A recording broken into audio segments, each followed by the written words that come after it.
जय हिंद दोस्त, आप पढ़ रहे हैं चालुक्य वंश और इस वीडियो में आपको चालुक्य के कल्याणी के बारे में पढ़ाएंगे। क्योंकि पिछला वीडियो में चालुक्य के वातापी या बदामी पढ़ा चुके हैं और हम आपको यह भी बताए थे कि जो वातापी के जो अंतिम शासक है, अंतिम शासक का नाम क्या था? कीर्तिवर्मन। क्या नाम है? कीर्तिवर्मन। तो कीर्तिवर्मन जो है द्वितीय, इनकी हत्या कौन किया था? तो कीर्तिवर्मन की हत्या दंती दुर्ग किया था। कौन किया था? दंती दुर्ग। और दंती दुर्ग ने एक राज्य की स्थापना किया था जिसका नाम था राष्ट्रकूट। क्या नाम था? राष्ट्रकूट। तो ये राष्ट्रकूट वंश जो है यही चल रहा था। जो राष्ट्रकूट वंश है इसके बारे में पढ़ेंगे। तो आप क्या देख रहे हैं कि चालुक्य के जो वातापी है, इसका जो अंतिम शासक कीर्तिवर्मन जो है द्वितीय है, उसकी हत्या दंती दुर्ग ने किया था और वहां एक वंश बैठाया था जिसका नाम था राष्ट्रकूट। अब क्या कहा जाता है, जो राष्ट्रकूट वंश जब चलेगा तो इसमें एक शासक है जिसका नाम है कर्क द्वितीय। क्या नाम है? कर्क द्वितीय। ये अंतिम शासक है कर्क द्वितीय और ये कर्क द्वितीय को हत्या करके चालुक्य की दूसरी शाखा का स्थापना करेगा जिसका नाम है चालुक्य के कल्याणी। तो आप इस वीडियो में चालुक्य के कल्याणी के बारे में पढ़ेंगे, देखेंगे चालुक्य के कल्याणी के बारे में। तो हेडिंग डालेंगे हम लोग चालुक्य के कल्याणी।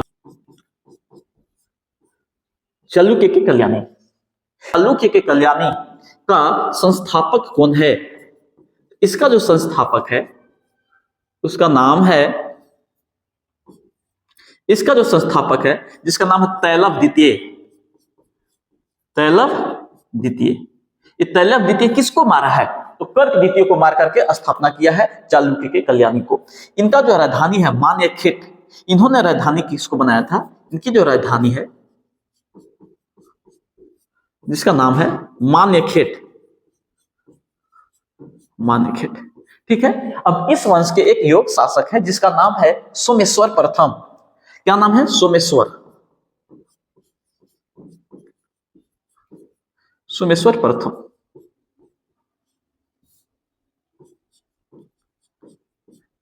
जो सोमेश्वर प्रथम है, इन्होंने राजधानी चेंज कर दिया। इन्होंने राजधानी मान्यखेट से हटा करके इन्होंने राजधानी कल्याणी को बना दिया। तो आपसे पूछेगा कि मान्यखेट से हटा करके कल्याणी राजधानी चेंज करने वाला कौन है? तो सोमेश्वर प्रथम। इसके समय चोल का आक्रमण हुआ। सोमेश्वर प्रथम के समय चोल आक्रमण कर देते हैं और चोल में एक नाम है राजराज प्रथम। ये जो राजराज प्रथम बड़ा ही योग शासक है, ये चोल का शासक है। किसका शासक है? चोल का। ये जो तो चोल वंश के जो शासक है राजराज प्रथम बार बार क्या करता है कि सोमेश्वर को हराता है और बार बार उसको जीवित छोड़ देता है। इससे क्या होता है कि सोमेश्वर प्रथम को शर्मिंदगी महसूस होती है और इसने क्या किया कि तुंगभद्रा नदी में कूदकर अपनी जान दे दी। तो तुंगभद्रा जो है, भद्रा नदी में कूदकर आत्महत्या कर लिया।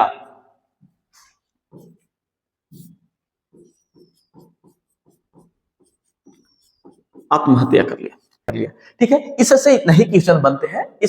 इसके बाद एक योग शासक आता है जिसका नाम है, सबसे प्रतापी शासक आएगा जिसका नाम है विक्रमादित्य सिक्स।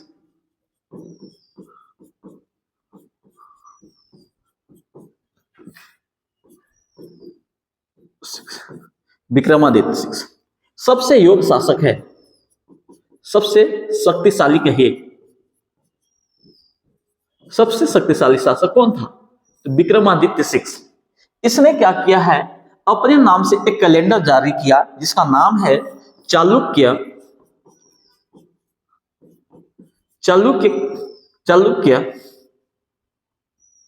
विक्रम संवत। चालुक्य विक्रम संवत कैलेंडर। तो हम लोग देखेंगे कि चालुक्य विक्रम संवत शुरू किसने किया है? तो विक्रमादित्य सिक्स ने शुरू किया। कहा जाता है कि अगर क्वेश्चन पूछे कि विक्रम संवत, सिर्फ लिखेगा कि जो विक्रम संवत है, तो विक्रम संवत किसने शुरू किया था? तो यह शुरू हुआ था आपको 58 ईस्वी में। 58 ईस्वी में शुरू हुआ है और इसको शुरू करने वाला है उज्जैन का विक्रमादित्य, जो शकों को हरा करके विक्रमादित्य का उपाधि धारण करता है और उसके उपलक्ष्य में 58 ईस्वी में विक्रम संवत का शुरू करेगा। लेकिन क्वेश्चन चालुक्य विक्रम संवत पूछे तो इस कैलेंडर को जारी करने वाला विक्रमादित्य 6 है।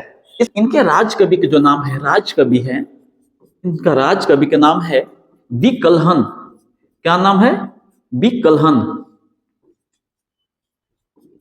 विकलहन, कलहन नहीं, कलहन की पुस्तक राजतरंगिणी है, यह विकलहन। इन्होंने एक पुस्तक लिखा जिसका नाम है विक्रमांक।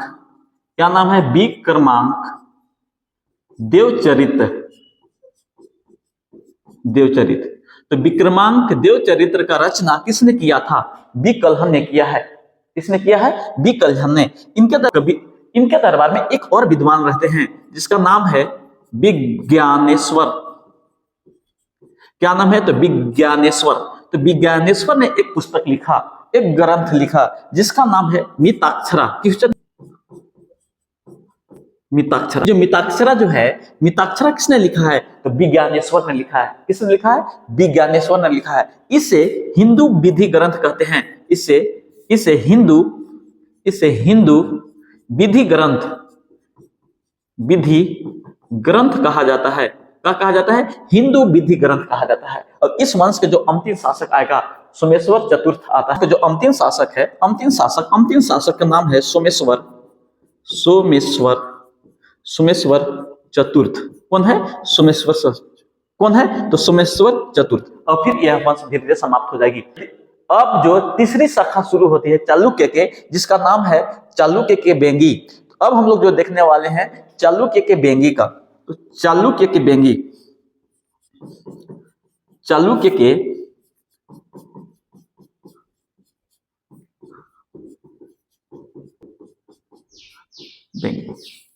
इसका जो संस्थापक है इसका नाम है विष्णुवर्धन।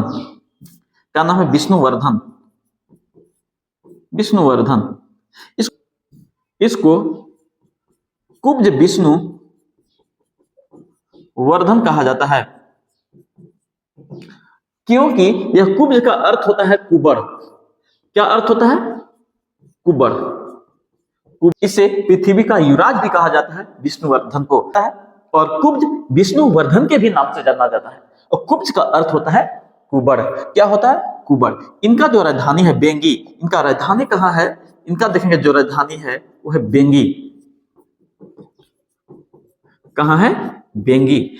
अब देखेंगे कि इस वंश के जो सबसे प्रतापी शासक है जिसका नाम है विजयादित्य तृतीय। क्या नाम है?